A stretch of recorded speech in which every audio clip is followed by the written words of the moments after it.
नमस्कार, आधी आबादी बात नारी की में आप सभी का एक बार फिर से स्वागत है। मैं हूं रश्मि और एक बार फिर हाजिर हूं लेकर कुछ ऐसी जानकारियां जो ताल्लुक रखती हैं देश की आधी आबादी से।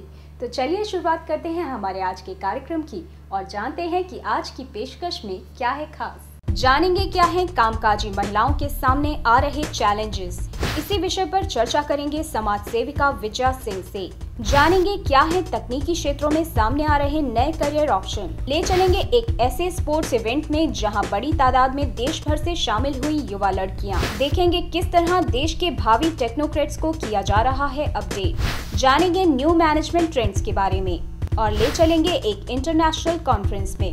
रिसेशन ने सभी देशों की अर्थव्यवस्थाओं पर बेहद बुरा असर डाला है। ऐसे में रीसेंट स्ट्रैटेजी से मैनेजमेंट स्टूडेंट्स अपडेट हो सकें, इसके लिए हाल ही में आयोजन किया गया इंटरनेशनल कॉन्फ्रेंस का।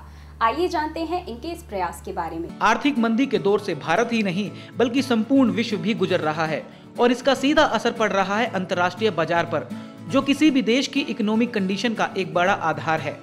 ऐसे में अंतर्राष्ट्रीय स्तर की इस समस्या की प्रेजेंट सिनेरियो पर विचार करने और भारत में इसके स्ट्रेटेजिक ऑप्शन पर डिस्कशन के लिए हाल ही में एक इंटरनेशनल सेमिनार का आयोजन किया गया, जिसमें कॉरपोरेट जगत की जानी मानी हस्तियों ने आकर इस विषय पर कई महत्वपूर्ण जानकारियां दी। बच्चों को एक ही संदेश दिया है कि अपने ऊपर विश्वास करें, अपने ऊपर गर्व करें और हम भारतीयों में वो क्षमता है कि हम किसी भी चैलेंज को स्वीकार करके उसका मुकाबला करके यशस्वी हो सकते हैं। They get the information from professors, from involved people, and this is something extraordinary. A seminar is always very important. अलग अलग वर्ल्ड के अलग अलग कंट्री से जो लोग आए हैं वो हमें बता रहे हैं कि आज रिसेशन कैसा है, कि हम कैसे करें, अपने डिसीजन को कैसे चेंज करें ताकि वहाँ तक हम पहुँच सके। मैनेजमेंट स्ट्रेटजीज अभी तक जो उनको बुकिश नॉलेज की बजाय उनको प्रैक्टिकल एक्सपोजर मिलता है, जो हमारे यहाँ के इंडस्ट्रियलिस्ट या एकेडमिशियंस जो उनको बताते हैं उनको उससे प्रैक्टिकल एक्सपोजर तक मिलता है। Girls can manage better. लड़कियों में एक ऑर्गेनाइज करना और ह्यूमन रिसोर्सेज को टैप करना और उनको एनकैश करना, उसका आर्ट ज्यादा आता है। ग्लोबल रिसेशन जैसे महत्वपूर्ण मुद्दों को लेकर आयोजित की गई इस इंटरनेशनल सेमिनार का मकसद था स्टूडेंट्स को मार्केट में चल रहे उतार चढ़ावों से रूबरू करवाना, जिससे आगे जाकर बतौर प्रोफेशनल वो इन स्ट्रेटजीज के जरिए इन आर्थिक समस्याओं से निपट सकें। This conference, that is 4th international conference, we are organizing on global recession, the strategies for management.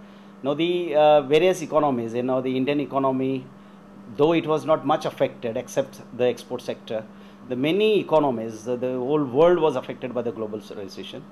Now what strategies should we go for when we are getting recovered, or in order to avoid such recession in future, what strategies should we develop and adopt, and how successfully various Indian companies or the companies in different parts of the world have they successfully faced this global recession. We would like to discuss in this particular conference. Well, we get the knowledge about how to come out of the crisis at the time of global recession. आज जो हमारे यहाँ पे conference हो रही है इसमें basically हमें ये पता चलता है कि कंपनीज़ को सिर्फ प्रोडक्ट डेवलप्ड इकॉनमी में वर्क नहीं करना चाहिए, उनको कुछ सोसाइटी के लिए भी करना चाहिए, इन्वायरमेंट डेवलप करना चाहिए ताकि उन्हें अपना प्रोडक्ट भी सेल करने में ईजी हो। इंडिया आज की तारीख में सबसे यंगेस्ट कंट्री कहला जाती है। जिस तरह से इंडिया की ग्रोथ हो रही है, उन्हें जो है अपना नॉलेज, अपना होराइजन बढ़ाना चाहिए। अपॉर्चुनिटीज बहुत है उनको। Overall, the world there are many experts which are participating, which are giving their guidelines to their strategy about the recessions in the economy. Delegates are come from the different countries, from Korea, the Kolkata, Bangladesh, and if we would listen the case studies were presented by them, it would be very useful for all of us. International companies आज मंदी में भी वो आज अपनी industry यहाँ पर setup करना चाह रही हैं, चाहे वो ऑटोमोबाइल्स की इंडस्ट्री हो चाहे दूसरी इंडस्ट्री हो। तो इस कारण जो मंदी है उसका हमारे पर ज़्यादा प्रभाव नहीं पड़ा है। इस तरह की सेमिनार स्टूडेंट्स के ओवरऑल डेवलपमेंट के लिए आज खासा जरूरी हो गई हैं, जिनसे न सिर्फ उन्हें कॉरपोरेट जगत की बारीकियों की जानकारी मिलती है बल्कि कुछ इनोवेटिव करने की इंस्पिरेशन भी उन्हें मिलती है। It's a very important initiative. This gives the opportunity not only for the students of this university to interact with other learned personnel, but also to broaden their horizons. ये सारी चीज़ें एक पर्सनालिटी को build करती हैं कि एक overall तुम्हारी पर्सनालिटी शेप अप होती है, तुम्हारा कॉन्फिडेंस बिल्ड अप होता है, तुम्हारा मोटिवेशनल फैक्टर को इफेक्ट होता है, एक इंस्पिरेशन आती है। International conference was very nice to discuss and we learned so many things from our chief guests who were from more than 40 countries.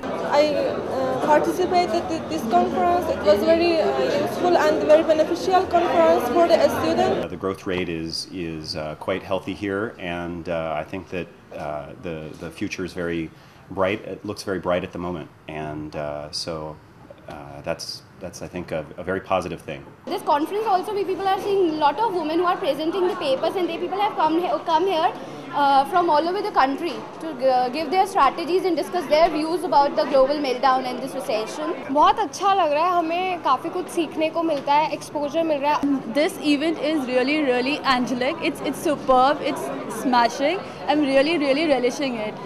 This conference is going to provide a milestone, is going to provide a platform to all the students. कहते हैं कि युवा पीढ़ी ही देश का भविष्य निर्धारित करती है, फिर बात चाहे राजनीतिक संकट की हो या आर्थिक संकट की। भारत में हर युग में युवाओं ने अपनी शक्ति और नेतृत्व का परिचय दिया है। ऐसे में देश के विकास के लिए काम कर रहे ये संस्थान काबिल तारीफ तो हैं ही।